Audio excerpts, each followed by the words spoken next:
Good morning students. 10वीं class की 49वीं video हमारी चल रही है और प्रश्नावली हम बात कर रहे हैं 7.2 के बारे में। तो अब मैं क्वेश्चन शुरू कर रहा हूँ क्वेश्चन नंबर 15 से। ठीक है, बाकी जो क्वेश्चन है वो तो सेम है ही, आपको पता ही है, करा चुके हैं हम पहले। तो क्वेश्चन नंबर 15 से शुरुआत करते हैं। आप देखिए, इसको ध्यान से समझिएगा। और अभी कल जो 10th का पेपर हुआ था सप्लीमेंट्री वाला, उस पेपर में भी इसी में से एक क्वेश्चन दिया गया था, तो उसके बारे में भी हम डिस्कस करेंगे अभी आगे। पहले हम इसको कंप्लीट कर लेते हैं। छोटी सी प्रश्नावली है और थोड़ा सा बचा हुआ है, बस ये ख़त्म हो जाएगी। जैसे क्वेश्चन नंबर 15 है कि यदि sin 3 थीटा बराबर दिया है sin 3 थीटा बराबर cos थीटा माइनस 6 डिग्री, ये दिया हुआ है। यहाँ 3 थीटा और थीटा माइनस 6 न्यून कोण है, तो थीटा का मान ज्ञात कीजिए। न्यून कोण का मतलब आपको पता है क्या होता है? न्यून कोण का मतलब जो 90 डिग्री से कम होते हैं। ठीक है, तो ये स्थिति हमको दी गई है। अब देखिए, अभी तक जो क्वेश्चन चल रहे थे वो एक नॉर्मल क्वेश्चन थे कि डायरेक्ट आप क्वेश्चन पे आइए और फिर जो 6 फार्मूले हमने लिखवाए थे उस 6 फार्मूले के आधार पे मान रख दीजिए, सॉल्व कर दीजिए। और अगर वो डिग्री जो यहाँ पे दी जा रही है, जो भी डिग्री आ रही थी, अगर वो डिग्री सारणी में उपलब्ध है तब तो आप सारणी में से मान देख के रख रहे हैं, और अगर वो सारणी में उपलब्ध नहीं है तो जो 6 फार्मूले मैंने आपको बताए थे उसके अकॉर्डिंग वो काम करना था। पर यहाँ पर ऐसा कुछ भी नहीं है। ये एक नई कैटेगरी आ गई एक तरह से, कि अभी तक हम क्या कर रहे थे कि इस तरह की कोई वैल्यू मिल रही थी 90 माइनस 6 डिग्री या कुछ भी, फिर उसको हम फार्मूले में कन्वर्ट कर रहे थे। अब उल्टा चलेगा काम। उल्टा ऐसे चलेगा कि जैसे ये साइन आ रहा है, यहाँ पर कॉज आ रहा है, तो या तो आप दोनों को कॉज बना लीजिए और या दोनों को साइन बना लीजिए। तो यहाँ पर वैल्यू ज़्यादा है, मतलब ये माइनस माइनस लगा रखा है, तो हम इसी को चेंज करते हैं। इसी को चेंज करने की कोशिश करते हैं कि ये साइन थीटा है, ये वाला, ये पूरा है साइन थीटा। अब साइन थीटा को क्या लिखेंगे आप? साइन थीटा मतलब साइन थीटा कैसे आया, है ना? साइन थीटा आया है, पर वो कैसे आया, क्या फॉर्मूला था साइन थीटा के लिए, वो काम हमें करना है। तो देखिए, एक फार्मूला हमने लिखा था कि cos 90 माइनस थीटा बराबर साइन थीटा होता है, तो यही वैल्यू होती है ना। तो अब क्वेश्चन उल्टा हो गया। अब क्वेश्चन में ये नहीं कह रहा कि भाई आप सूत्र लगाइए और सवाल को हल करिए। अब क्वेश्चन ये कह रहा है कि ये जो साइन 3 थीटा आया है, इसको हम थीटा मान लेते हैं कि साइन थीटा कहाँ से आया, यानी कौन सा फॉर्मूला लगाया गया जिससे ये साइन थीटा प्राप्त हुआ है। तो कौन सा फॉर्मूला लगाया गया, मैंने लिख दिया यहाँ पर कि साइन थीटा कब प्राप्त होता है, जब cos 90 माइनस थीटा होता है। ठीक है, तो cos 90 माइनस थीटा यहाँ पे लिखना है, यानी इसकी जगह पर हम लिखेंगे cos 90 माइनस थीटा और थीटा की जगह पर 3 थीटा। ठीक है, बराबर cos और थीटा माइनस 6 डिग्री, ये ऐसा कैसा ही। अब देखिए, दोनों cos में कन्वर्ट हो गए, या तो हम दोनों साइन में कन्वर्ट करेंगे या दोनों को cos में करेंगे। cos से cos कैंसिल हो जाएगा, बचा क्या? 90 माइनस 3 थीटा बराबर थीटा माइनस 6 डिग्री हो गया। अब ये जो 3 थीटा है माइनस का, इसको तो हटा के इधर भेज देते हैं, प्लस का हो जाएगा। और ये जो 6 है इसको लेके इधर आ जाते हैं, तो 90 6 इधर आया, प्लस का 6 हो गया। थीटा यहाँ पहले से ही है, माइनस का 3 थीटा उधर चला गया तो प्लस का 3 थीटा हो गया। ये हो गए टोटल 96 और ये हो गए टोटल 4 थीटा। 4 से डिवाइड कर दिया इसको, तो 96 अपॉन 4 हो जाएगा और वैल्यू क्या आ जाती है, इसको काट लीजिए, देखिए क्या आता है। 4 दूनी 8 हो गया, 1 बच गया, 4 चौक 16 मतलब 24 डिग्री। तो थीटा इक्वल टू 24 डिग्री हमारा आंसर होता है। क्लियर हो गई बात, समझ में आई? इसी तरह के अभी 2-3 क्वेश्चन हैं लगातार इसी तरह के हैं, तो इनको अब आपको इसी थ्योरम पे करना है। ठीक है, जैसे नंबर 16 पे आते हैं। अब इसी में लिख देता हूँ, छोटे छोटे तो हैं। क्वेश्चन नंबर 16 है sec 5 थीटा। देखिए, दोबारा ध्यान दीजिएगा, sec 5 थीटा बराबर है cosec theta minus 36, cosec theta minus 36 degree, ये दिया हुआ है। ठीक है, और 5 थीटा एक न्यून कोण है, तो थीटा का मान ज्ञात कीजिए। निकालते हैं भाई थीटा का मान। अब तरीका फिर वही, दोबारा वही बात आ रही है कि ये सेक है, ये कॉसेक है, तो या तो दोनों को कॉसेक में कन्वर्ट कर लो, है ना, और या दोनों को सेक में कन्वर्ट कर दो। पर हम ये जो माइनस वगैरह कहीं पर आता है ना, इसको नहीं छेड़ते, क्योंकि ये थोड़ा सा टिपिकल कर देगा आगे क्वेश्चन को। माइनस वगैरह प्लस होते हैं, फिर वो कई बार ब्रैकेट खोलने में दिक्कत हो जाती है, तो गड़बड़ हो जाता है, तो इसको हम छोड़ देते हैं। हम इसको देखते हैं कि सेक थीटा, इसको थीटा मानिए पूरे को, कि सेक थीटा कब आता है ना, सूत्र के अकॉर्डिंग। जो सूत्र आपको 6 सूत्र लिखवाए थे मैंने, उसी के अकॉर्डिंग बात करनी है कि सेक थीटा कब आता है। कौन सा फॉर्मूला लगाते हैं जब हम सेक थीटा आता है? देखिए इसको साइड में लिख लेंगे कि कोसेक 90 माइनस थीटा बराबर सेक थीटा होता है ना, याद होगा अब तो याद हो गए होंगे, अब तो खत्म होने वाली प्रश्नावली। तो कोसेक 90 माइनस थीटा बराबर सेक थीटा होता है। इसका मतलब क्या हुआ कि सेक थीटा कब आता है? सेक थीटा आता है कोसेक 90 माइनस थीटा पर। तो इस सेक थीटा की जगह पर, ये जो सेक थीटा आ रहा है ना, इसकी जगह पर हम क्या लिखेंगे? कोसेक 90 माइनस थीटा, और थीटा की जगह पे क्या चल रहा है यहाँ पर? 5 थीटा। ठीक है, तो ये कन्वर्ट हो जाता है सूत्र के अकॉर्डिंग कि कोसेक 90 माइनस थीटा बराबर कोसेक थीटा माइनस 36 हो गया। कोसेक से ये कोसेक कैंसिल होगा, बचा क्या? 90 माइनस 5 थीटा, तो ये बच गया, और यहाँ से बच गया ये वाला, तो थीटा माइनस 36 ये बच गया। सही है, हो गया यहाँ तक। अब देखिए फिर वही जैसे इसमें किया था, सेम वही काम चल रहा है, बस यहाँ पे साइन कॉज आ गया, वहाँ पर सेक और कॉसेक आ गया। अब क्या कर लेंगे आप? जब सेक ये कॉसेक वगैरह आ जाता है, कॉसेक तो कट ही गया, बच गया ये वाला। अब जो थीटा है उनको एक तरफ कर दीजिए, और बिना थीटा वाले पदों को एक तरफ ले आते हैं। तो 90 तो यहाँ पे है ही, ये वाला 36 इधर आ गया, तो प्लस में 36 हो गया। भाई माइनस का था ना उधर, इधर आया तो प्लस का हो गया। थीटा यहाँ पहले से ही चल रहा है, 5 थीटा यहाँ पे माइनस का है, उधर भेज दिया प्लस का हो जाएगा। तो ये कितने हो गए? 6 तो ये हो गए, 9 और 3 12 हो गए, बराबर 6 थीटा हो गया। 6 से इसको डिवाइड कर दिया, क्या माना जाएगा? 126/6। तो थीटा की वैल्यू आ गई 2 और 1 21 डिग्री। तो थीटा का मान कितना आ गया? 21 डिग्री आ गया। ठीक है, ये स्थिति आ गई, इसको नोट कर लीजिए। उसके बाद आते हैं हम क्वेश्चन नंबर 17 पर। क्वेश्चन नंबर 17,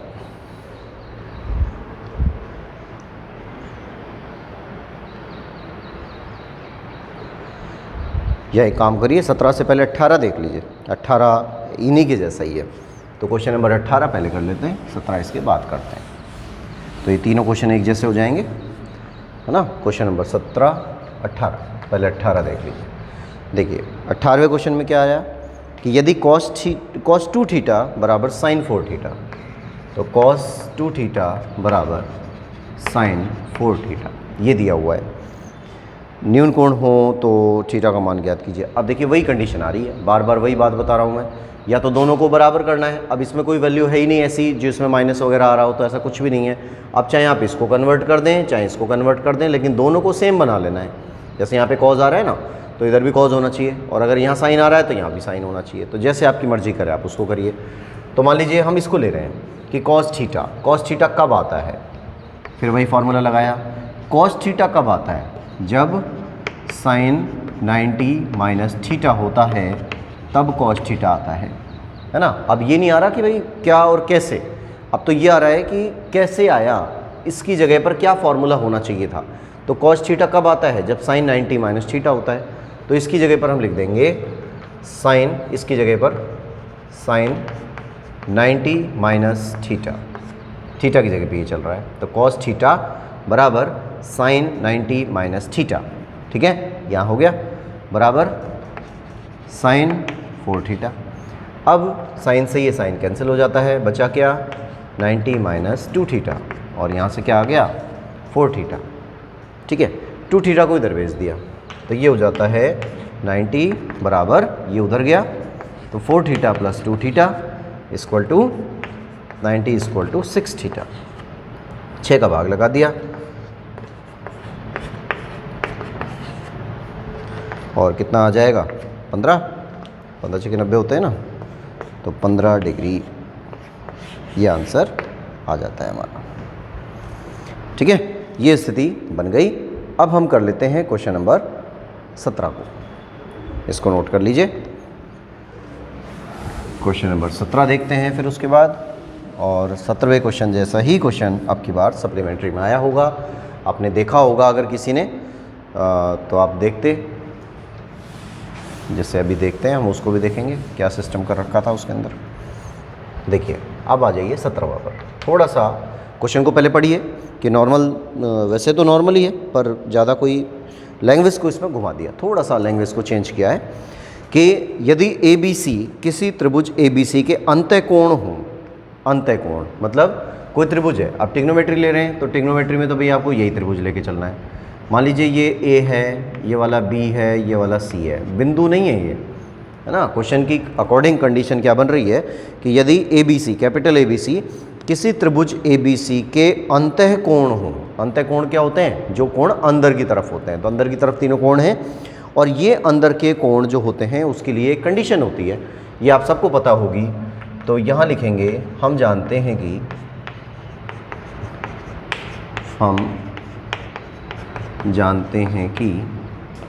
त्रिभुज के तीनों अंतःखंडों नहीं, अंतःकोणों, त्रिभुज के तीनों अंतःकोणों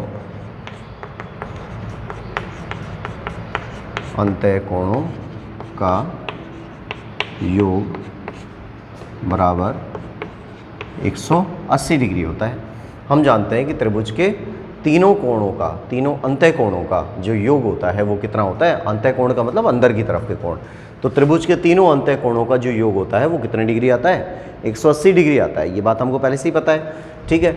अब इसी चीज़ को हम लिख रहे हैं अपनी इस चित्र के अनुसार कि A + B + C बराबर 180 होगा कि नहीं होगा, बताइए, होगा ना। तो भाई तीनों अंतःकोणों का योग 180 डिग्री हो रहा है, तो यहाँ पर A + B + C बराबर 180 डिग्री हो गया।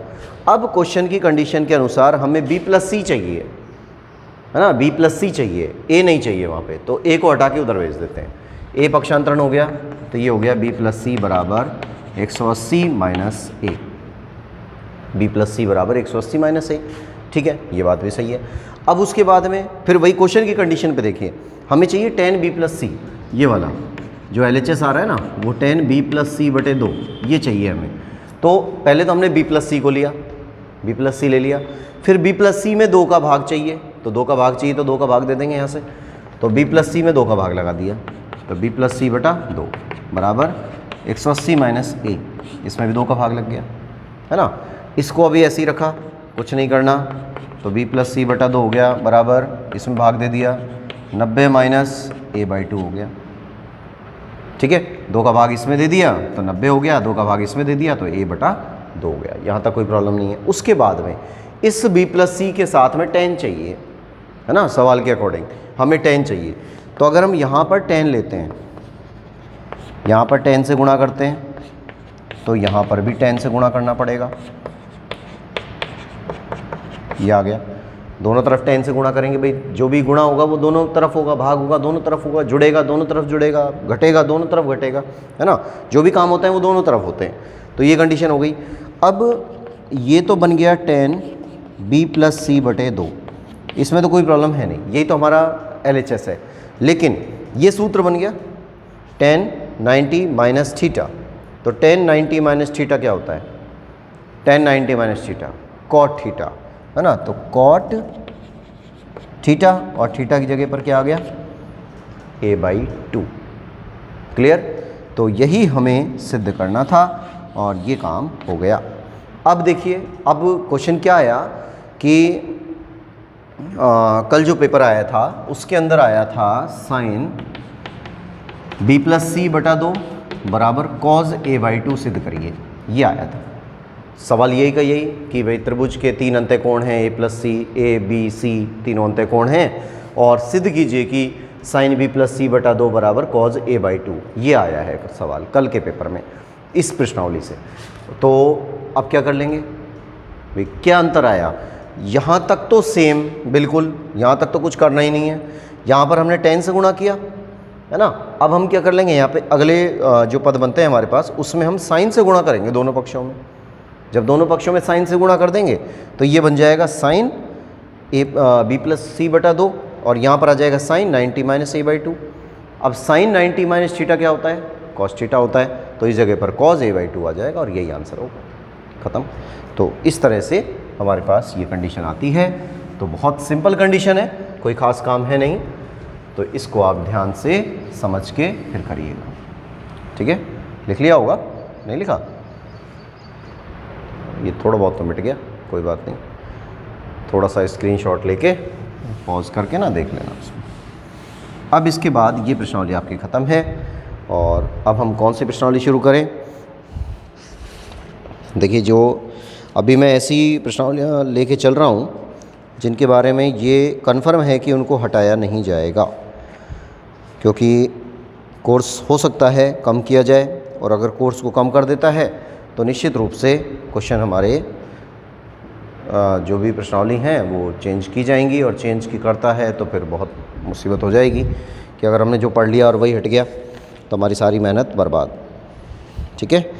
तो अब हमारे हैं नंबर 5 पर, 5वीं ले लें, 5वीं प्रश्नावली ले लेते हैं। 5वीं देखिए, प्रश्नावली नंबर 5। तो प्रश्नावली नंबर 5 जो है हमारा वो है समांतर श्रेणी या अनुक्रम, है ना। तो नंबर 5 लेके चल रहे हैं। अब समांतर श्रेणी की प्रश्नावली है, अनुक्रम और श्रेणी की प्रश्नावली है, तो सबसे पहले तो इसको समझिए कि क्या मैटर है ये, और बहुत सिंपल है, कोई ख़ास नहीं, क्योंकि इसमें जो भी कैलकुलेशन आ रही है वो कैलकुलेशन इतनी सिंपल है कि छोटा बच्चा भी अगर कोई हो ना 2री 3री क्लास का तो वो भी कर लेगा अगर उसके कैलकुलेशन पार्ट मजबूत हैं तो वही चीज़ हमको है, और हम तो 10वीं क्लास में हैं, तो निश्चित है कि भाई ये प्रश्नावली हमको दिक्कत नहीं करनी चाहिए। सबसे पहले अब इनके बारे में समझिए कि पहले तो आती है समांतर श्रेणी, कि भाई समांतर श्रेणी होती क्या है। समांतर श्रेणी की बात कर रहे हैं, समांतर श्रेणी क्या चीज़ है। समांतर श्रेणी में नाम से ही पता चल रहा है, समांतर, सम अंतर, है ना, जिसके बीच में समान अंतर होता है, ऐसे पद अगर हमारे पास आते हैं तो हम उसको समांतर कहते हैं। जैसे समांतर कैसे आते हैं, 2 आ गया, 4 आ गया, 6 है, 8 है, 10 है, इस प्रकार से अगर कोई श्रेणी चल रही है तो उसको हम ये कह देते हैं कि ये समांतर है ना। समांतर हो गई, जिसमें सम अंतर होता है वो समांतर होती है। अब सम अंतर देखिए, क्या इन दोनों के बीच में कितने का अंतर है, तो आप कहेंगे 2 का अंतर है, 2 और 4 के बीच में। फिर 4 और 6 के बीच में कितने का अंतर है, 2 का अंतर। 6 और 8 के बीच में कितने का अंतर, 2 का अंतर। 8 और 10 के बीच में कितने का अंतर, 2 का अंतर। तो ये लगातार 2-2 का अंतर बढ़ रहा है ना, 2-2 का अंतर चल रहा है, श्रेणी बढ़ती जा रही है। या हम ये कह सकते हैं कि 2 में हमने +2 कर दिया, 2 में हमने 2 जोड़ दिया तो 4 आ गया, 4 में हमने 2 जोड़ दिया 6 आ गया, 6 में 2 जोड़ दिया 8 आ गया, 8 में 2 जोड़ दिया 10 आ गया, 10 में 2 जोड़ देंगे तो आगे 12 आ जाएगा। तो इस तरह से एक श्रेणी बनती चली जाएगी, एक अनुक्रम बनता चला जाएगा, और यही अनुक्रम समांतर कहलाता है, जिसमें कोई समान पद जोड़ा जाए। यानी प्रत्येक पद में एक समान पद यदि जुड़ता चला गया तो उस चीज़ को या उस श्रेणी को, उस अनुक्रम को या उस सीरीज़ को हम क्या बोलते हैं, समांतर श्रेणी बोलते हैं। अर्थमेटिक प्रोग्रेशन बोला जाता है इसको, ठीक है। अब इसमें जो श्रेणी के बारे में बात कर रहे हैं, इस श्रेणी के अंदर एक प्रथम पद होता है। पहले इसको समझ लीजिए, फिर सवाल करेंगे। सवाल बहुत सिंपल है, मैं पहले बता चुका। कैलकुलेशन पार्ट अगर किसी 3री 4थी बच्चे का भी मजबूत होगा तो वो इस प्रश्नावली को कर लेगा। तो अब आप खुद 10वीं क्लास में हैं, अब आप समझ सकते हैं कि प्रश्नावली कितनी आसान है। लेकिन समझ और कैलकुलेशन, ये दोनों चीज़ें आपको यहाँ चाहिए। तो प्रथम पद है ए से माना जाता है। जैसे कोई भी शुरुआत है, ABCD की शुरुआत होती है ए से होती है, तो हमने यहाँ पर प्रथम पद को नाम दे दिया, मान लिया कि भाई प्रथम पद का मतलब ए होता है। अब नाम से तो आपको क्लियर पता चल रहा है, ये प्रथम पद का मतलब पहला पद। प्रथम पद का मतलब क्या होता है, पहला पद। तो पहला पद यहाँ पे 2 आ रहा है ना, तो 2 को प्रथम पद मान लिया जाएगा। फिर एक आता है सार्व अंतर। सार्व अंतर ये होता है D, कॉमन डिफरेंस, है ना। तो इसमें कितने का अंतर आ रहा है, यानी जब हम इस श्रेणी को देखते हैं तो इस श्रेणी को देखने के बाद कोई ऐसा पद है जो लगातार इसमें जुड़ रहा हो। श्रेणी बन रही है तो किसी पद के जुड़ने से ही बन रही होगी, तो क्या जुड़ रहा है, कौन सा पद है जो लगातार इसमें जुड़ रहा है जिससे श्रेणी तैयार हुई, तो वो क्या है 2। और इस चीज़ को हम क्या कहते हैं, सार्व अंतर कहते हैं। और ये सार्व अंतर डी से डिनोट किया जाता है, क्योंकि ये अंतर यानी होता है डिफरेंस, तो डिफरेंस यानी अंतर है ना, तो डी से इसको डिनोट कर दिया। ठीक है, एक चीज़ तो ये आ गई। फिर आती है इसकी एक मानक श्रेणी, स्टैंडर्ड फॉर्म आता है इसका। मानक श्रेणी का मतलब होता है कि ये जो सीरीज़ है, ये अभी तो यहाँ पे अंक हैं, तो ज़रूरी थोड़ी कि हर सवाल पे 2, 4, 6, 8, 10 इस तरह का आता रहेगा। भाई क्या ज़रूरी है कि हर सवाल पे यही आएगा, ऐसा तो नहीं होगा। सवाल के अकॉर्डिंग अलग अलग कंडीशन आएंगी, भाई कुछ भी आ सकता है। तो कोई मानक श्रेणी बनानी पड़ेगी, कोई फार्मूला बनाना पड़ेगा। अब वो फार्मूला किस हिसाब से बन रहा है, फार्मूला बनता है जो प्रथम पद होता है वो तो होता है ए। प्रथम पद क्या होता है, ए होता है ना, अभी अभी बताया प्रथम पद ए होता है। अगर हमने दूसरा पद प्राप्त किया, दूसरा पद ये वाला, तो हमने क्या किया, भाई श्रेणी है उसका दूसरा पद हमने प्राप्त किया, तो हमें क्या करना पड़ा, प्रथम पद में सार्वंतर को जोड़ना पड़ा, तभी तो दूसरा पद प्राप्त हुआ। भाई प्रथम पद है ए और इसमें हमने सार्वंतर जोड़ दिया, डी जोड़ दिया, तो दूसरा पद प्राप्त हो गया। इसका मतलब दूसरा पद बनता है ए प्लस डी से। इसी प्रकार से तीसरा पद कब बनता है, जब ए प्लस 2डी आता है। इसी प्रकार से तीसरा पद कब, चौथा पद कब बनेगा, जब ए प्लस 3डी आता है। इस क्रम को हम आगे बढ़ाते चले जाएंगे, कहाँ तक, n पदों तक, जहाँ तक की ज़रूरत पड़े। 100 की ज़रूरत पड़ रही है, 200 की ज़रूरत पड़ रही है, 1000 की ज़रूरत पड़ रही है, कंटिन्यू चलते जाओ आप, कोई प्रॉब्लम नहीं है। ठीक है, लेकिन एक गौर करने वाली बात है, क्या बात है कि भाई ये पहला पद है ना, पद पहला है, पर डी कहाँ है इसमें, इसमें तो डी नहीं है।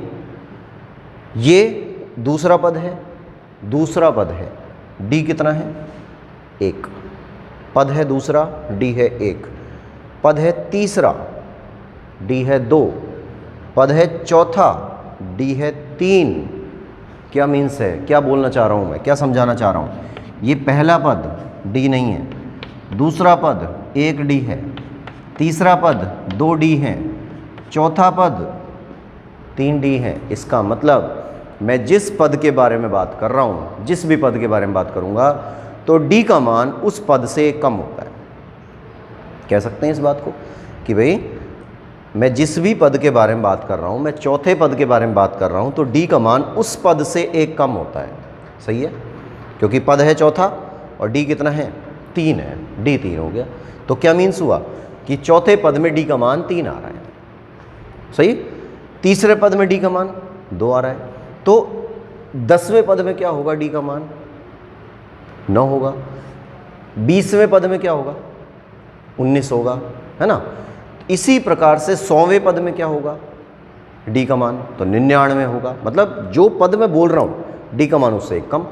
अगर हम बात करें कि भाई nवा पद होगा, nवा सूत्र बनाना है अब, तो अगर हम nवें पद के बारे में बात कर रहे हैं, यानी हम Tn के बारे में बात कर रहे हैं, Tn मतलब nवा पद, nवें पद के बारे में बात कर रहे हैं, तो जो सूत्र बनेगा या जो D होगा वो कितना होगा, 1 कम। बात समझ में आ रही नहीं आ रही, चौथे पद में 1 कम, 5वें पद में भी 1 कम, छठे पद में भी 1 कम, तो nवें पद में भी तो 1 कम होगा। तो अगर पद की संख्या n है तो D की संख्या कितनी हो जाएगी, n-1। क्लियर। तो ये एक सूत्र बन जाता है कि जब हम nवा पद ज्ञात करते हैं, इसको लिख देते हैं nवा पद। nवा पद T है, Tn, और Tn का मान किसके बराबर होगा, a plus n-1 into D होगा। कोई भी सूत्र याद करने की ज़रूरत नहीं है, बस ढंग से इसको समझ लीजिए एक बार, उसके बाद ये सूत्र कभी भी ना तो भूल सकते हैं हम, क्योंकि सूत्र याद करने लायक चीज़ नहीं होती, सूत्र होते हैं समझने लायक, और जब हम इनको समझ लेते हैं एक बार, तो फिर ये ज़िंदगी भर हमारे आगे पीछे घूमते रहते हैं, हमें नहीं करना फिर कुछ भी। ठीक है, तो इसको नोट करिए, इसको नोट करके और फिर आ जाइए अपने क्वेश्चन पर आते हैं। लिख लिया,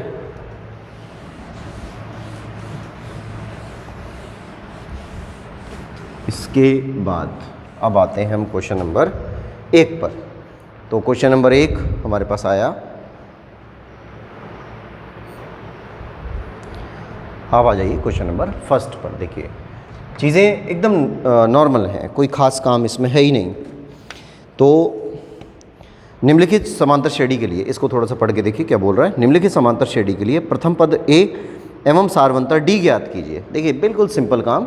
क्या करवाना चाह रहा है, आपको एक श्रेणी दे दी, जैसे पहले का पहला है 6 9 12 15, 6 9 12 15 ये दे दी है, एक समांतर श्रेणी दे दी। इस समांतर श्रेणी का प्रथम पद और सारवंतर ज्ञात कीजिए। तो समांतर श्रेणी दे रखी है, प्रथम पद तो क्लियर बात है कि आपको तुरंत समझ में आ जाएगा। प्रथम पद क्या है, प्रथम पद है ए, और ए का मान कितना दिया हुआ है 6। भाई यहाँ से इसके लिए तो कोई फार्मूला ही नहीं है, इसको तो देखते ही आपको पता चल गया ये प्रथम पद है और प्रथम पद का मान कितना है 6 दिया हुआ है। अब आता है सारवंतर। तो सारवंतर निकालने के लिए क्या कंडीशन होती है, भाई हमें यही तो चेक करना है कि इसमें कितने कितने का अंतर चल रहा है। तो कई लोग तो मुँह ज़बानी बता देंगे कि भाई सीधा है कि भाई जैसे 6 से 9 आया तो 6 से 9 आया तो मतलब 3 का अंतर, फिर 9 से 12 आ रहा है 3 का अंतर, फिर 12 से 15 आ रहा है 3 का अंतर, सब में 3 3 का अंतर है तो 3 हो गया, ख़त्म कहानी। लेकिन एक सूत्र भी बनता है, और सूत्र बनता है इस तरह से, क्योंकि आगे जब हम बड़े सवाल करते हैं ना तो उनमें इन सब चीज़ों को मेंशन करना बहुत ज़रूरी होता है। तो द्वितीय पद माइनस प्रथम पद, द्वितीय पद माइनस प्रथम पद। अगर ये कंडीशन हमारे पास है, सारवंतर निकालना है, तो हम क्या करेंगे, दूसरे पद में से प्रथम पद को माइनस कर दीजिए, मतलब पीछे वाले पद में से आगे वाले पद को माइनस करिए। और ये तो सूत्र बना दिया कि भाई द्वितीय पद में से प्रथम पद को माइनस करना है, लेकिन ऐसा कोई ज़रूरी नहीं है कि आपको केवल दूसरे और पहले के बारे में बात करनी है।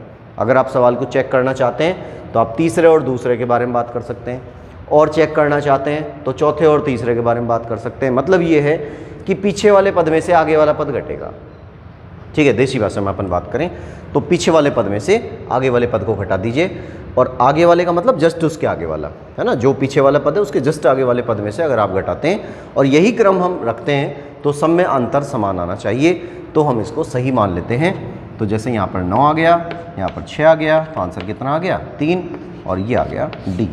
तो यही हमसे पूछा जा रहा है कि भाई डी का मान क्या होगा। तो डी का मान हमने निकाल लिया, और डी का मान आ जाता है हमारे पास कितना, ठीक है, डी का मान आ गया 3। ये काम खत्म। फिर उसके बाद आ जाइए नेक्स्ट पर, अगला क्वेश्चन है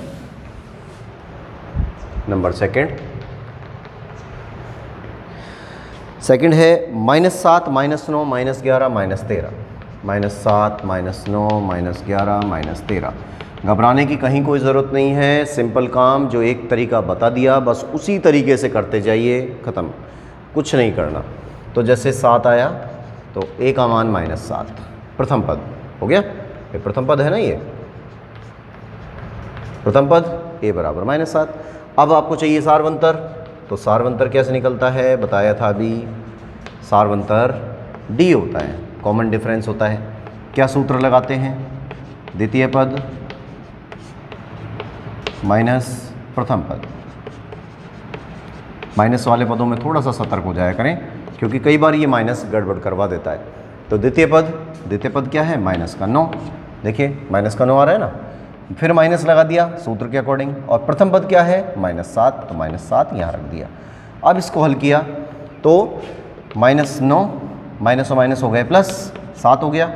अब विपरीत चिन्ह होते हैं तो संख्याएं घट जाती हैं, समान चिन्ह पे जुड़ जाती हैं, तो विपरीत चिन्ह पे घट गई तो क्या आ गया, 9 में से 7 गए तो 2 बच गया, और चिन्ह वो जो बड़ी संख्या में लग रहा है तो माइनस का आ जाएगा। इसका मतलब हुआ -2, सारवंतर -2, इसका मतलब श्रेणी घट रही है, बढ़ नहीं रही है, घट रही है।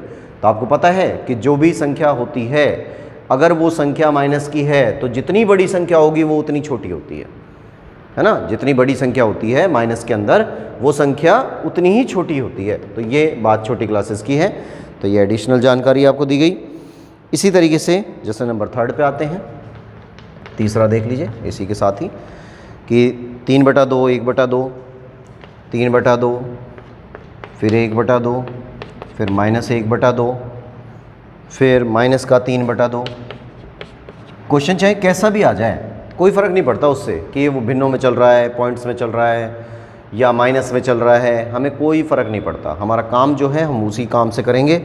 जैसे तरीका बस ये रखना है, प्रथम पद है a और a का मान क्या है 3/2, ख़त्म। फिर आता है सारवंतर, तो सारवंतर क्या है d, और d का मान क्या होता है अभी बताया था सूत्र में ही, ऊपर लिखा हुआ है कि द्वितीय पद माइनस प्रथम पद, द्वितीय पद माइनस प्रथम पद। अब द्वितीय पद क्या है 1/2 माइनस 3/2। अब देखिए ध्यान से, 1/2 तो होता है आधा, है ना, 1/2 क्या होता है आधा होता है, और माइनस 3/2, तो माइनस 3/2 क्या होता है 1.5 होता है ना, 3/2 मतलब 1.5, तो आधे में से 1.5 घटेगा।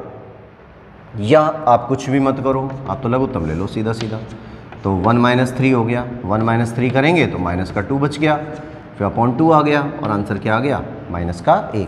अगर सारवंतर का मान माइनस में आता है, सारवंतर कभी भी माइनस में आता है, तो इसका मतलब श्रेणी बढ़ नहीं रही है, श्रेणी घट रही है। तो देखिए यहाँ पर आप प्लस से माइनस की तरफ जा रहे हैं, है ना, प्लस से इसको शुरू किया गया और कहाँ तक जा रही है माइनस में जा रही है।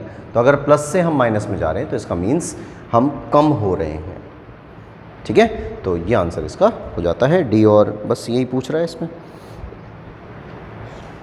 अब अगले वाले में नेक्स्ट करेंगे फिर।